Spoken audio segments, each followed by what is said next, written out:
Vamos lá então, gente. Nosso último bloco dessa aula, invalidades e dissolução do casamento. Então, no primeiro nós vimos as etapas do casamento, né? Processo de habilitação, a celebração e o registro. Depois nós começamos a falar das invalidades, vimos aquela breve noção da escada pontiana e as hipóteses onde o casamento é inexistente, primeiro degrau, e já adentrando na questão das invalidades, quando o casamento é nulo, conforme os impedimentos lá do 1521. Agora, nós vamos abordar as hipóteses onde o casamento é anulável, a anulabilidade do casamento, e esse tratamento está no Código Civil a partir do artigo 1550. Então, o artigo 1550 diz que é anulável o casamento, número 1, de quem não completou a idade mínima para casar. Qual que é a idade mínima para se casar? 16 anos. Hoje não há exceção, né? Então ninguém pode casar com menos de 16 anos. Aqui existe uma discussão, né, se a lei, ao vedar o casamento do menor de 16, sem dizer qual é a consequência, se não seria uma hipótese de nulidade, a nulidade virtual, né, quando a lei proíbe certo ato, sem dizer qual é a sanção, é a nulidade. Mas nesse caso, não. O entendimento majoritário é que existe uma sanção prevista, ela só não está lá no mesmo dispositivo, ela está aqui no 1550. Então, quem casa sem atingir a idade núbil, se conseguir casar, né? Porque normalmente na etapa de habilitação, o oficial vai bater o olho e falar: não, você não pode ainda casar, vai para casa, vai brincar com a sua Barbie, vai brincar com o seu Hot Wheels. Mas se eventualmente esse casamento passou batido e acabou sendo realizado, é um casamento anulável. Essa anulação pode ser pedida pelo próprio menor, pelos representantes legais ou por seus ascendentes, tá? Também é anulável o casamento, inciso 2 do 1550, do menor em idade núbil, então é o menor, mas que já tem pelo menos 16 anos, quando não foi autorizado por seu representante legal. Então, casou com autorização apenas de um, né? E também houve uma comida de bola para que esse casamento fosse realizado, e não tendo autorização de um dos genitores, esse casamento é um casamento anulável. Número 3. É anulável o casamento por vício da vontade, nos termos dos artigos 1556 a 1558. Esse eu vou pular, por enquanto, porque nós vamos estudar detalhadamente esses artigos 1556 a 1558, que é onde está a grande discussão acerca do casamento anulável. Então vamos seguir. Pula esse inciso, vamos para o inciso 4. É anulável o casamento do incapaz de consentir ou manifestar de modo inequívoco o consentimento. Então, o indivíduo ele não tinha condições ali de manifestar o seu consentimento, lhe faltava discernimento, ainda que fosse por uma causa transitória. O sujeito casou bêbado. Né? Nós tivemos um caso, depois eu vou até procurar para vocês, agora eu não me recordo quem que é o ator americano, eu até mencionei isso outro dia, em um dos artigos que eu fiz, que alega que se casou embriagado, casou em Las Vegas e bêbado. Depois até o final eu trago para vocês quem que é o ator. Mas ele alega que se casou bêbado, se não tinha discernimento para o casamento, e esse casamento é anulável, porque ele não tinha o discernimento suficiente. Número 5. É anulável também o casamento realizado pelo mandatário. Lembra do casamento por procuração? Você não pode ir no dia do seu casamento, aí você dá a procuração para que alguém vá lá e manifeste a vontade por você. Procuração que tem que ser feita por instrumento público, com poderes especiais para o casamento e com prazo de validade de 90 dias, tá? Você faz essa procuração, o casamento será anulável se for realizado pelo mandatário sem que ele ou o outro contraente soubesse da revogação desse mandato. E nesse caso, ele será anulável desde que não sobrevenha a coabitação entre os cônjuges. Então imagine o seguinte: eu pretendo me casar, já estou com o casamento marcado, mas por alguma razão eu não poderei comparecer. Né? Então eu tenho uma viagem ao exterior pela empresa, né? Eu vou não estarei aqui no momento do casamento. Então eu passo uma procuração para que alguém vá lá e manifeste por mim essa vontade, dizendo: olha, eu vim casar por ele, eu vim casar em nome dele. E aí, nesse caso, ok, passei a procuração por instrumento público com poderes especiais e, em princípio, lá dentro do prazo de 90 dias. Só que aí o que acontece? Eu embarco para o exterior e assim que eu chego lá, eu fico pensando: poxa, será que eu fiz bem em deixar essa procuração? Será que eu quero mesmo me casar com aquela pessoa? Ah, lembrei quem é o autor. Nicolas Cage. Nicolas Cage, o ator, desculpa, que é autor. O ator Nicolas Cage, no ano de 2009, ele se casou com uma moça que se chamava Erika Koik, e ele pediu a anulação do casamento 4 dias depois, né, sob a alegação de que ele estava bêbado. Lógico, essa anulação acabou sendo negada, mas eles se divorciaram 69 dias depois. Então, Nicolas Cage alegou aí a incapacidade para o casamento, não tinha discernimento. Mas voltando ao caso da procuração, eu passei a procuração e fui viajar. E no exterior, comecei a repensar: poxa, será que fiz bem em deixar essa procuração? Agora vai casar e eu nem tô lá, vou demorar um pouco para voltar. Me arrependi. Eu vou revogar a procuração que eu passei para o fulano de tal, meu amigo, para que casasse por mim. E eu mando um e-mail para ele, falando: fulano, olha, eu estou revogando aquela procuração que eu te passei. Então você não é mais meu procurador para que você case por mim. Não é para casar. E eu andei isso, fiquei tranquilo, né? Eu revoguei a procuração, não vai mais ter casamento, tudo resolvido. E aí, um belo dia, eu volto pro Brasil e conversando, né? Vou conversar com esse amigo, eu falo: e aí, me conta. E, o quê? Me conta como foi lá no dia. Ela ficou muito brava, né? Brava? Não. Ela já sabia que era eu que ia. Não, mas ela ficou brava que eu revoguei, falei que não era mais para casar e retirei esse poder. E fala: do que você tá falando? Não tô sabendo de nada disso. Não, mas eu te mandei um e-mail. Era para não casar. Você casou? Casei. Você tá casado com ela. Eu fui lá e fiz do jeitinho que você me passou na procuração, com poderes específicos e tal. Poxa, eu tinha mandado uma revogação, mas por algum motivo ele não teve conhecimento. Foi para a caixa de spam, alguma coisa, e o casamento acabou sendo realizado. Esse casamento que o mandatário realizou sem ter conhecimento de uma revogação que eu já havia transmitido, esse casamento é anulável. Eu posso pedir anulação. Dizer: olha, não pode produzir efeitos, não tem validade, porque eu tinha revogado a procuração. É que ele não teve conhecimento. Só que aqui tem uma condição, né? O inciso 5 do 1550 fala que esse casamento é anulável desde que não sobrevenha a coabitação. Porque se eu voltei para o Brasil, fiquei sabendo que estou casado e falo: ah, quer saber?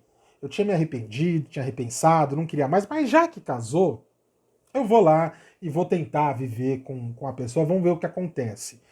Fui morar junto, acabou, já não é mais anulável. Esse casamento foi convalidado. Olha a diferença, né, do casamento nulo para o anulável. O anulável pode ser convalidado. O casamento nulo, em hipótese alguma, é admitida a convalidação. E dentro ainda do 1550, inciso 6, é anulável o casamento por incompetência da autoridade celebrante. Essa incompetência não é material, né? Porque incompetência material, aquele que não pode celebrar casamento, o casamento é inexistente. É o casamento lá de dentro do Big Brother. Aqui não. Eu estou falando de o sujeito, o registrador, o juiz de paz, que celebrou o casamento, só que ele não é do registro civil, nem do foro do domicílio de um dos nubentes e nem do outro. Eles foram lá e pegaram um comprovante de residência qualquer de um terceiro para dizer que moravam lá e acabaram se casando perante uma autoridade que não era competente. Essa incompetência territorial é relativa. O casamento é anulável, tá? E poderá ser convalidado. Mas dentro desse 1550, não tenha dúvida que o principal objeto de estudo deve ser o inciso 3, que é exatamente o que nós pulamos. É anulável o casamento por vício da vontade, nos termos dos artigos 1556 a 1558. E aí vamos estudar esses dispositivos, 1556, 1557 e 1558.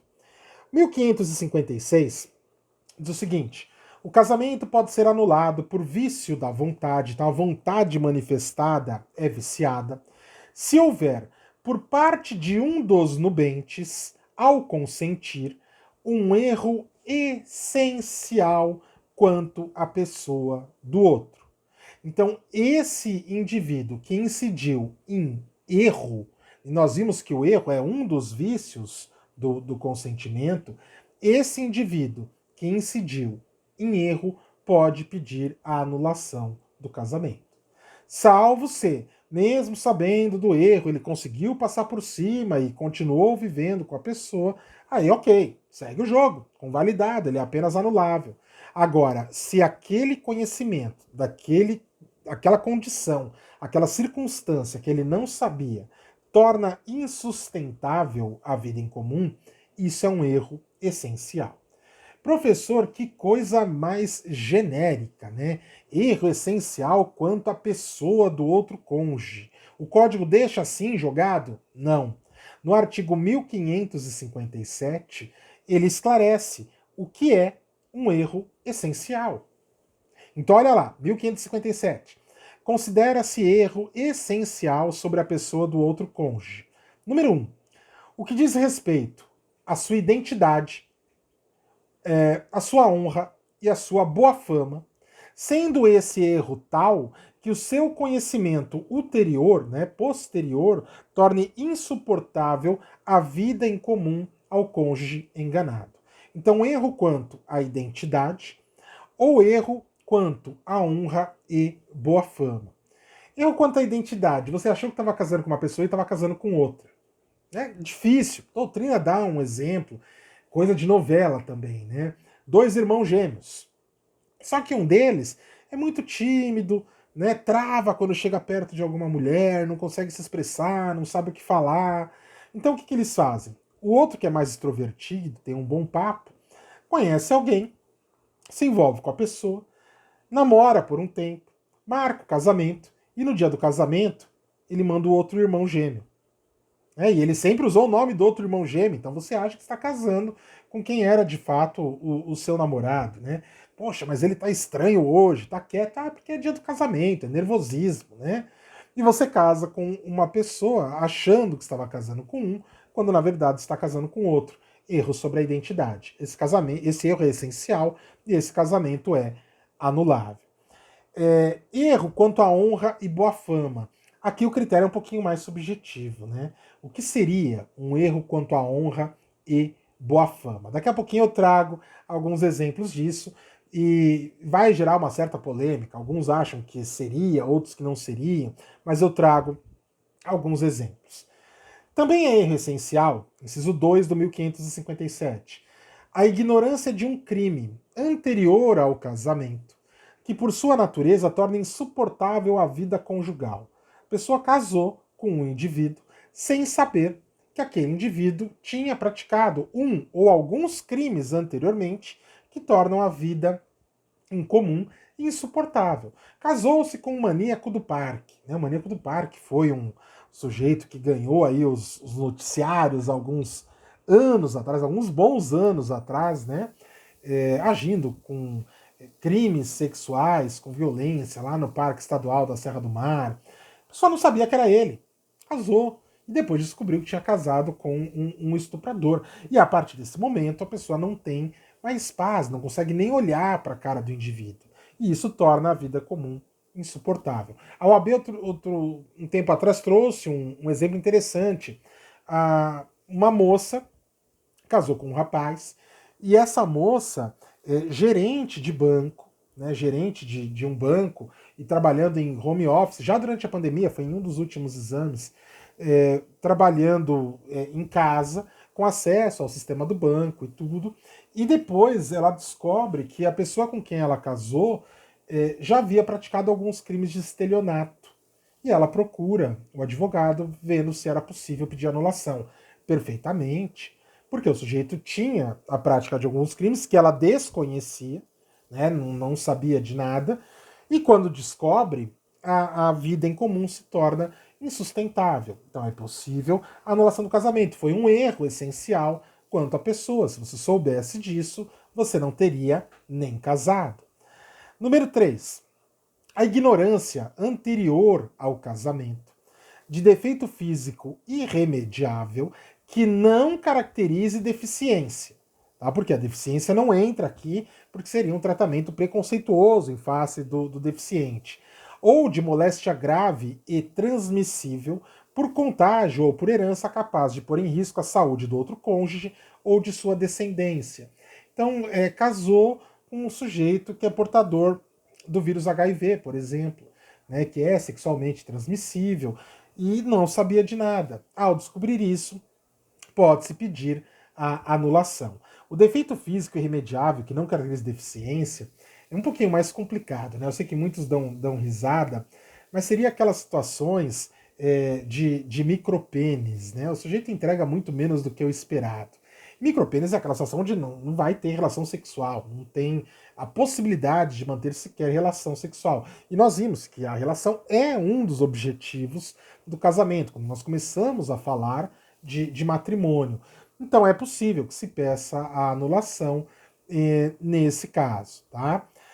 E o número 4, o inciso 4, foi revogado, porque era exatamente da deficiência. Você descobre que é um deficiente físico, depois casou. Não, o deficiente físico, o estatuto da pessoa com deficiência revogou esse inciso. Então hoje são essas as hipóteses do 1557 de erro essencial. O 1558, eu vou voltar na questão do erro já e trazer alguns exemplos. O 1558 diz que é anulável o casamento em virtude de coação, quando o consentimento de um ou de ambos os cônjuges houver sido captado mediante o fundado temor de mal considerável e iminente para a vida, saúde e honra sua ou de seus familiares. Casou obrigado. Então o sujeito falou, você vai casar com a minha filha ou eu te mato. Engravidou, vai casar, senão eu te mato. E o sujeito casa por isso. Casou sob coação. Não é uma vontade livre, não é uma vontade consciente, e por isso o casamento pode ser anulado. Mas no que diz respeito ao erro essencial, e eu quero centrar no erro, porque ele de fato é o que traz maiores questões e maiores problemas, é importante o seguinte: 3 requisitos para que o erro possa anular o casamento. Primeiro, que a circunstância ignorada por um dos cônjuges seja anterior ao casamento. Então, a prática do crime ou a doença tem que ser pré-existente ao casamento. Por quê? Se o sujeito praticou o crime depois do casamento, não teve erro nenhum no casamento. Você casou achando que o sujeito não era um criminoso e de fato não era, ele não tinha praticado nada ainda. Então, necessariamente, a doença, a mesma coisa. Ah, eu casei e não sabia que ele era portador de uma doença sexualmente transmissível, mas ele não era. Então aí não cabe anulação. Então, a existência da causa tem que ser anterior ao casamento. Mas, por outro lado, a descoberta dessa circunstância tem que ser posterior. O casamento tem que estar aqui no meio. Ó. Então a causa tem que ser anterior, mas a descoberta tem que ser posterior. Por quê? Se você já sabia quando casou, não teve erro nenhum. Você sabia de tudo. Você sabia que ele tinha praticado crime, você sabia que ele tinha a doença, você sabia a questão da honra e da boa fama, que nós vamos ver daqui a pouquinho.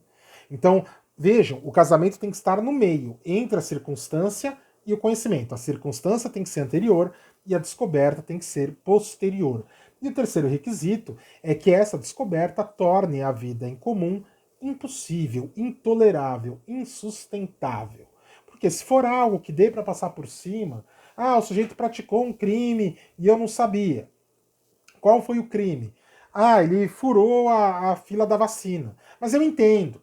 Questão de saúde pública, aqui no Brasil é tudo uma zona, não justifica, pelo amor de Deus, eu não estou justificando isso. Mas de repente a pessoa pensar, isso aí é irrelevante. Né? Ele praticou lá um crime de falsificação, ele falsificou carteirinha de estudante. Para mim isso aí é coisa besta, bobagem. Né? Todo mundo cobra o dobro, ele quis ali pagar metade. Passou por cima, não pode mais pedir a anulação. Então tem que ser um fato tal que torne insuportável a vida em comum. Lógico, é extremamente subjetivo e isso terá que ser analisado caso a caso. Mas alguns exemplos, alguns casos, eu gostaria aqui de colocar para vocês.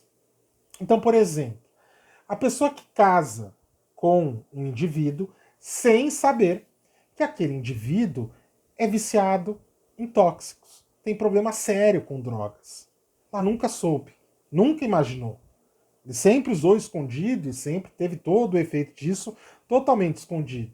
Mas depois se casou, ela descobriu que todo dia antes de dormir ele vai lá e abre a gavetinha, pega o pacotinho de cocaína e usa a droga antes de dormir. E isso pode tornar a vida em comum insuportável. É um erro essencial quanto à pessoa. Aqui entra na questão da honra e da boa fama. Né? Isso é um contra a honra, né? O sujeito que utiliza drogas, imagina, né? Então de jeito nenhum.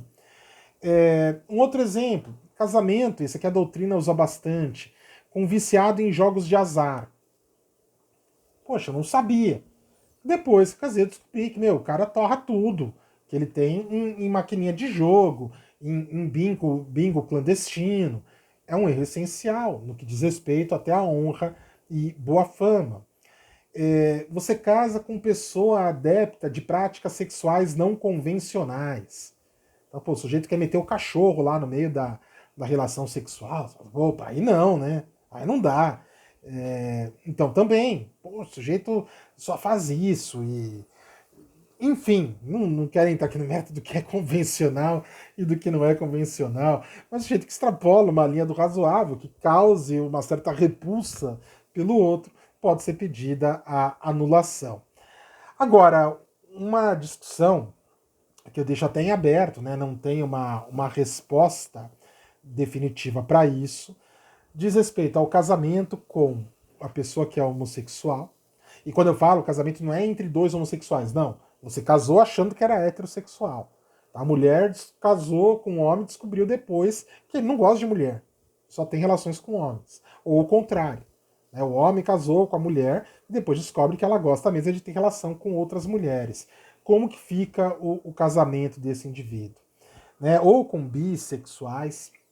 E aqui eu acho que tudo vai depender do caso a caso, uma questão bem casuística mesmo. Eu acho que no caso do homossexual, o casamento vai acabar sendo possível a anulação, porque se ele não gosta, não vai manter relação sexual, é um dos pilares do casamento, esse casamento não vai para frente. Agora, poxa, bissexual, já não sei.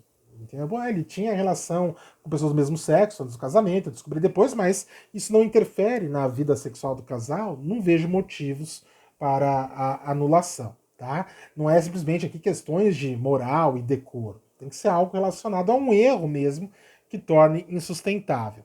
Agora, eu queria chamar a atenção aqui em especial, porque aí precisa encontrar em YouTube, em vídeos, muita gente falando, e tome um pouco de cuidado com isso, tá? Porque houve já há alguns anos uma mudança no entendimento. Pessoa que casa com um transexual operado e que mudou o sexo. Então o sujeito casa com uma mulher, que, na verdade, um dia já foi homem. E é transexual e fez a cirurgia, fez a mudança de sexo, mudou toda a sua documentação. E aí depois o indivíduo descobre. Aí fala, eu vou pedir a anulação desse casamento. Isso é um erro essencial.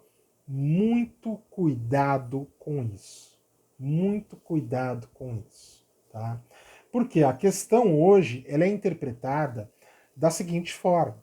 Se o sujeito conseguiu fazer a cirurgia e juridicamente ele conseguiu a alteração dos documentos dele, do sexo, de homem para mulher, poderia ser também de mulher para homem, tanto faz, é porque, na verdade, ele é mulher. Ah, mas um dia ele já foi homem. Não foi. Não foi. Por isso que o ordenamento admite, a jurisprudência admite a mudança de sexo. Por quê? Porque, na verdade, ele nunca foi homem. Era uma mulher dentro de um corpo, fisicamente, que era um corpo de homem. Mas, na essência, já era mulher.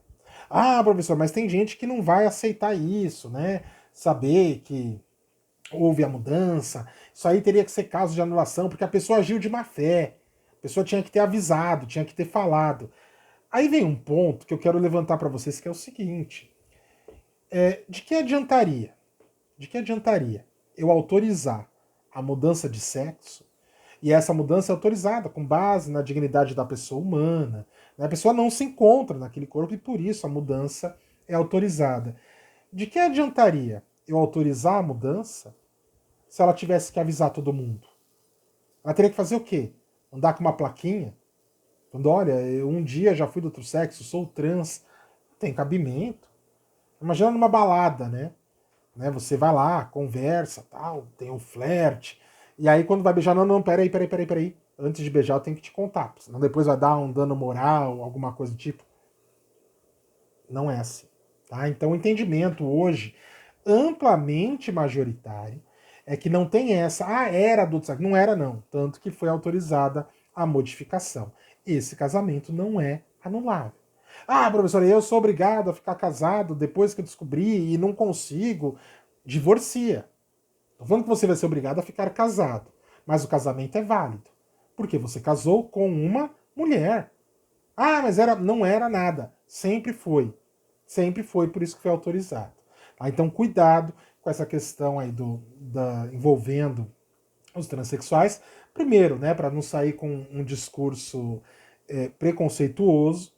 E segundo, para não adotar um entendimento que hoje já está superado. Tá? Esse casamento não é anulável. É um casamento válido.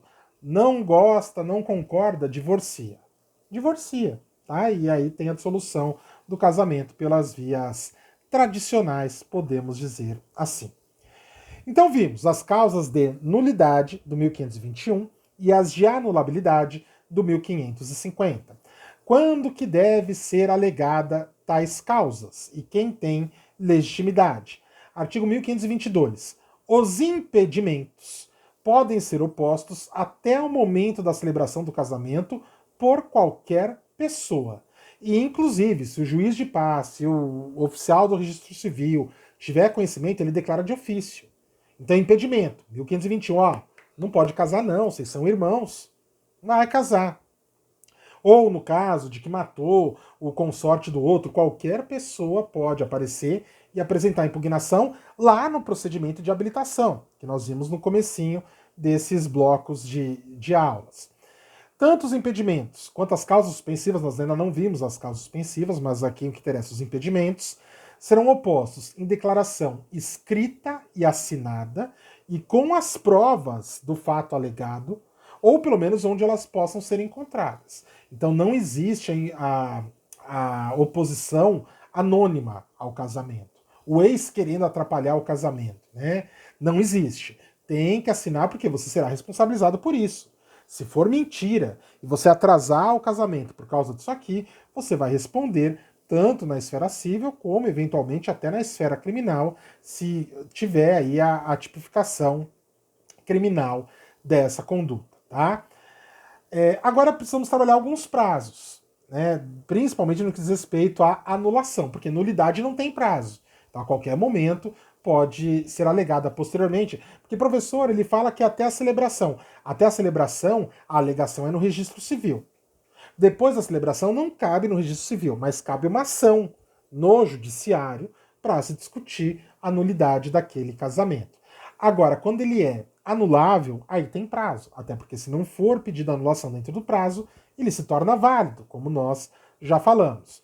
Quais são os prazos? Aí nós temos alguns prazos diferentes, tá? E depois eu montei até uma tabelinha para vocês, que eu falo daqui a pouquinho. Mas artigo 1555. O casamento do menor em idade núbio, tá? Aquele menor que casou sem autorização dos representantes. Ele já tem mais que 16, mas tem menos do que 18, então precisava da autorização e não apresentou. Esse casamento pode ser anulado em 180 dias. Só que esses 180 dias, ele começa a contar de termos iniciais diferentes.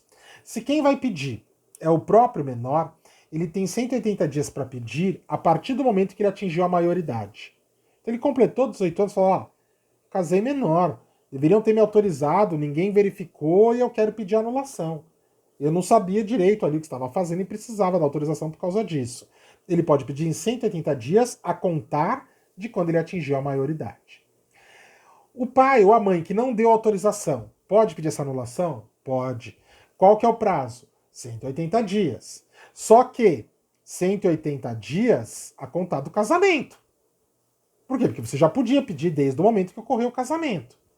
Então, veja, o prazo é o mesmo, mas o termo inicial é diferente. Então, pros representantes, começa a contar na celebração do casamento. E se esse cônjuge morrer ainda menor de idade, esse direito de pedir anulação transmite-se aos herdeiros, que deverão pedir no prazo de 180 dias após a morte. Então, veja, os três são 180 dias. Só que para o próprio menor é de quando ele completar a maioridade, para o representante é da data do casamento e para os herdeiros é da data da morte do indivíduo. Tá? Isso está tudo lá no parágrafo 1º do 1555. O 1560 ele traz outros prazos. Né? Então, prazo para ser intentada a ação de anulação do casamento a contar da data da celebração. Então, o 1560 é sempre a partir da data da celebração. Qual é o prazo? 180 dias no caso do inciso 4 do 1550. O inciso 4 é o incapaz de consentir. O bêbado, que casou, Nicolas Cage, né, ele teria 180 dias a contar da data da celebração. No caso de incompetência territorial da autoridade celebrante, 2 anos, a contar da celebração. Caso de erro essencial, em todas as hipóteses de erro, 3 anos. Cuidado aqui, não é a contar da descoberta do erro, hein? É da data da celebração. Ah, mas eu descobri que o sujeito tinha praticado o crime já fazia mais do que 3 anos que tinha casado. Eu não posso pedir anulação? Não, só divórcio. Divorcia. A anulação, não mais, porque esse prazo de 3 anos para o erro começa a contar da data da celebração.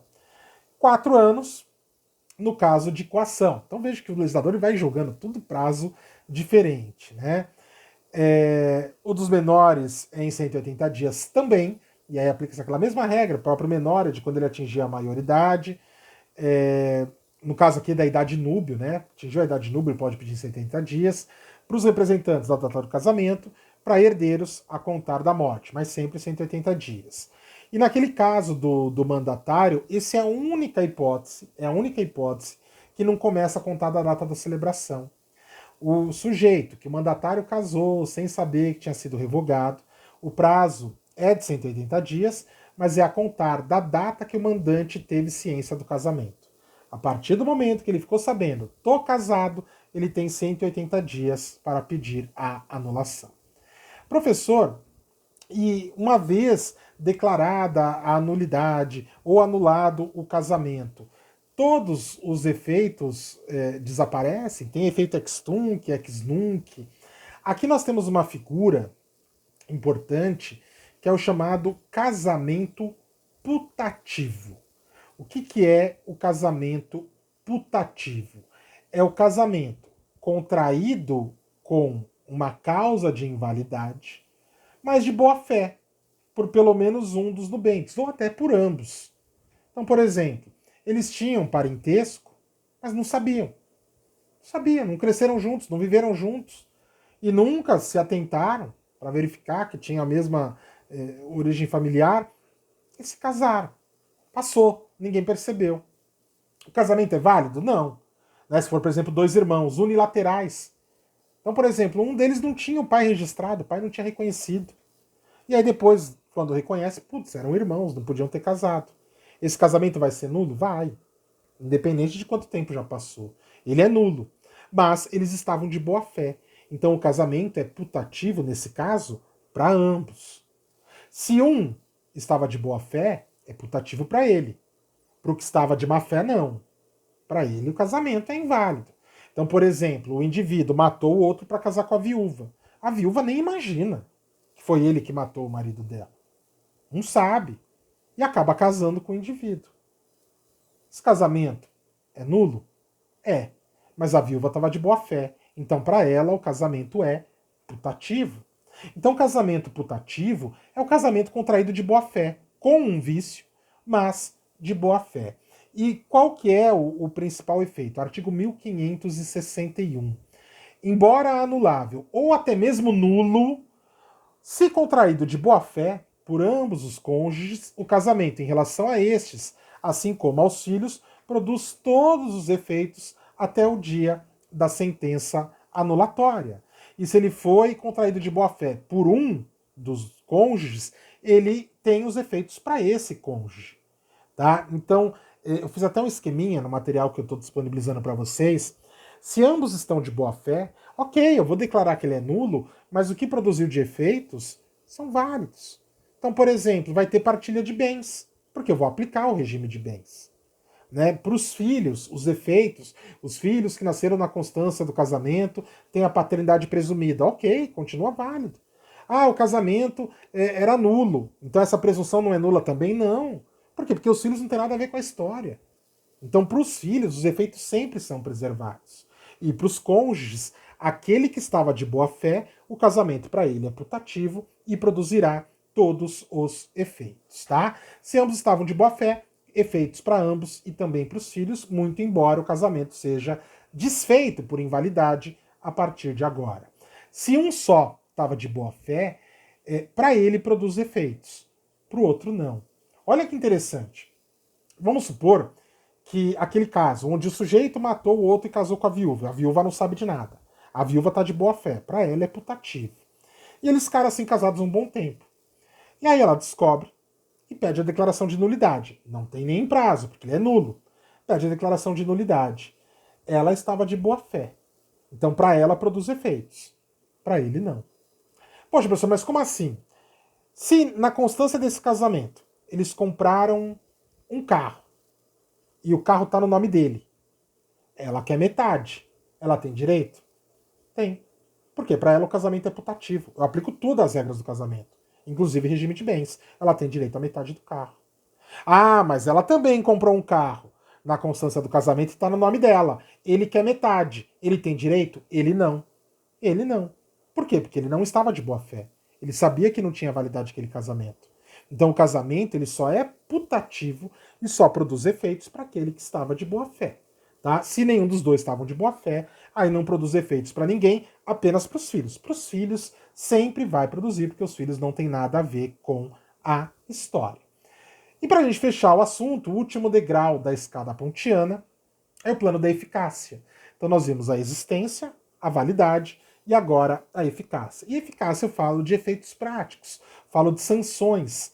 E aí entra em cena as chamadas causas suspensivas do casamento. Artigo 1523. Artigo 1523 do Código Civil, ele traz algumas situações nas quais o Código diz o seguinte: não devem se casar. Não é que não pode, como diz o 1521. O 1521 fala que não pode. Os parentes, tal, não pode. Aqui não. Aqui não deve. É um conselho que o código dá. Mas se de repente você que está em uma dessas situações do 1523 casar, o seu casamento existe, é válido, mas ele terá um reflexo na produção de efeitos, lá no plano da eficácia. E qual que é a produção de efeitos? O seu casamento será guiado pelo regime da separação obrigatória de bens. Quando nós falamos de bens dos regimes na aula passada, né, na separação de bens, eu falei que a separação obrigatória era em 3 situações. Maior de 70 anos, daquele que casou com autorização judicial, no caso do menor, não teve autorização do pai, mas teve autorização judicial, ok, separação de bens. Ou o que contraísse em uma das hipóteses do 1523. E o 1523 é esse artigo que diz: não devem se casar, são as causas suspensivas. Olha só que bacana. Não devem se casar. Número 1. O viúvo ou a viúva que tiver filho do cônjuge falecido, enquanto não fizer inventário dos bens do casal e der partilha aos herdeiros. Você ficou viúvo e tem filho? Quer casar de novo? Primeiro faz o inventário do falecido. Depois você casa. Para quê? Para não ter confusão patrimonial. Você vai entrar num outro casamento um outro regime de bens, onde, por exemplo, ainda que seja comunhão parcial, mas se eventualmente você morre, o seu atual cônjuge tem direito à herança do que você já tinha do casamento. Mas o que eu vou saber se você já tinha, se você não fez nenhum inventário do seu primeiro cônjuge? Então o código fala, primeiro faz o inventário lá. Ah, e se não fizer? Separação obrigatória de bens. Porque aí beleza. Aí não vai ter meação. Se você morrer, ele também não vai ter direito, porque é separação obrigatória de bens, não vai herdar também. Vocês vão estudar tudo isso no semestre que vem. Mas aí tudo bem. Então o código impõe a separação de bens nesse caso. Outra hipótese, número 2. A viúva ou a mulher cujo casamento se desfez por ser nulo ou ter sido anulado até 10 meses depois do começo da viuvez ou da dissolução da sociedade conjugal. Acabou um casamento, qualquer que seja o motivo, divórcio, viuvez, anulação, nulidade, tanto faz. Acabou um casamento, nos 10 meses a mulher não deveria se casar de novo. Pode, professor, por que só a mulher? Por causa da presunção de paternidade que nós vimos no comecinho do nosso curso. Lembra? Se nascer um filho nesses 10 meses, ainda presume-se que é do primeiro marido. Então, para evitar de casar de novo e ter um filho do próximo achando que ainda é do anterior, etc., a lei fala, olha, você não deveria se casar. Ah, mas e se ela se casar mesmo assim? Vai ter uma punição, separação de bens. E aqui é puramente uma punição, né? Porque não muda nada na questão da paternidade. Mas vai ser uma punição, ó, vai ser imposto o regime da separação de bens. A não ser que ela prove que não está grávida. Ó, eu não tô grávida. Ou então até tava, mas o filho já nasceu. E é dele lá mesmo. Agora eu não tô mais grávida. Aí pode casar e escolher o regime de bens. Terceiro, também não deve se casar o divorciado enquanto não houver sido homologado ou decidida a partilha de bens do casal. Às vezes acontece, o casal se divorcia e fala, mas a partilha a gente vai resolver depois. Beleza, é possível. Mas enquanto não fizer a partilha, não case de novo. Porque senão pode dar confusão patrimonial. Ah, mas e se casar? Era só um conselho. Separação obrigatória de bens. Não vai poder escolher o regime de bens. E a última, né, o inciso 4 do 1523, não devem se casar o tutor ou o curador, nós vamos ver tutela e curatela na aula seguinte, e os seus descendentes, ascendentes, irmãos, cunhados ou sobrinhos com a pessoa tutelada ou curatelada, enquanto não cessar a tutela ou curatela e não estiverem saudadas as respectivas contas. Poxa, você, por ser tutor de alguém, o curador administra o patrimônio daquela pessoa. Não é recomendável que você case com aquela pessoa, porque senão vai ter um conflito de interesses. Como eu vou saber se você ainda está valorizando o interesse dela ou se agora está valorizando o seu, já que você casou com aquela pessoa? Nem você e nem nenhum parente seu aqui nos termos do inciso 4, tá? Ah, mas e se casar?